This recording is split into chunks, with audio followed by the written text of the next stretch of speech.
No, indeed, I'm happy that I'll be learning a lot of things in the next 3 days. As you take me through, I think all the engineering or the 2 engineering colleges that you have mentioned about, and the schools that you also have talked about. Yes. As you are getting into the robotics and AI issues, we want to also improve. We have already started in Zimbabwe, but we want to collaborate with those that are ahead of us in terms of robotics and AI. So we'll be talking to the Minister of Higher and Tertiary Education and the Minister of Primary and Secondary Education, and also implementing that from Institute of Entrepreneurs Zimbabwe perspective and Center for Business and Entrepreneurship Development. Yes. Education and entrepreneurship are not two different things. They have to come together, because entrepreneurship has to be an outcome of education. It's when people learn to be independent, if people learn to be self-sufficient, that's when the country will grow. And that can be taught only through proper education. If education empowers you, then if education empowers the youth, then the youth empower the nation. And education is a key ingredient for the growth of any nation. Yeah, I'm happy because there's an SDG that also talks about quality education. Yes. Of late, people have been recipients of education that is academic. Yes. Which doesn't get us anywhere. We need to be practical in terms of our approach. I think that's the quality that is spoken about by this SDG that speaks about quality education. And says, for me, quality education has ingredients or components of entrepreneurship. Because look at this, one can do medicine, pharmacy, engineering, electronics, and robotics. That is a skill. Yes. But if they don't know how to configure resources now at their disposal, whose resources include the skill they have into a sustainable entrepreneurship venture, yes, then you're not doing anything. Absolutely. Yes, that's not quality education. Absolutely. Yeah. I know many people who come up with ideas, and then they will do the product and they leave it, and they do not know how to take it further. And the people that I've met and worked with in the field that I'm into product development, in the field that I meet a lot of innovative people, but these innovative people focus only on what the product will look like, what will it feel like, how efficient it is, but who's going to buy it? How am I going to take it to the market? Yeah. Why would people buy my product over other product? This is something they tend to forget, and proper education will teach them to understand that the product is not what you want to give, but the product is what people want to buy. Oh yeah. And if you can get that right, then you are a successful man or woman anywhere in the world, anytime. No, I'm getting you. You're very right. The government of India, Mhm. I'm sorry, the government of India says that we want to make Indians innovative. If you want to make Indians innovative, you can't get up one morning and say, hey, I'm going to be innovative. Oh yeah. You need to start, you have to create this as part of your culture, and it has to start right from schools.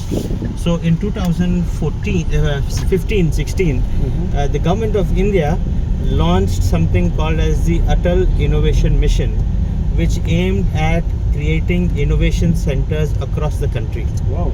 And 10,000 labs were set up across the country, where young and these labs were not set up in engineering colleges, they were set up in schools, where 5th standard students, 6th standard students would get access to technology. They had 3D printers, they had laser cutters, they had robotic kits, and they were encouraged to come into these innovation centers and try their ideas, express their ideas, try concepts.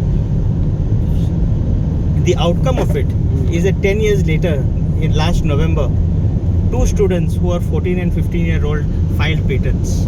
Wow. I have not seen engineering colleges do this, but students filing patents, that's something amazing. That's amazing. That's amazing. I've been talking to Mr. Sharma from the USA. He wrote a book 2019, and he asked me to. They are doing the second edition of it, and asked me to come up with a chapter in that book. The book is titled How to Industrialize Innovation. How to Industrialize Innovation. This is exactly what we're talking about, where people come up with innovation, come up with products, come up with nice things. Yes.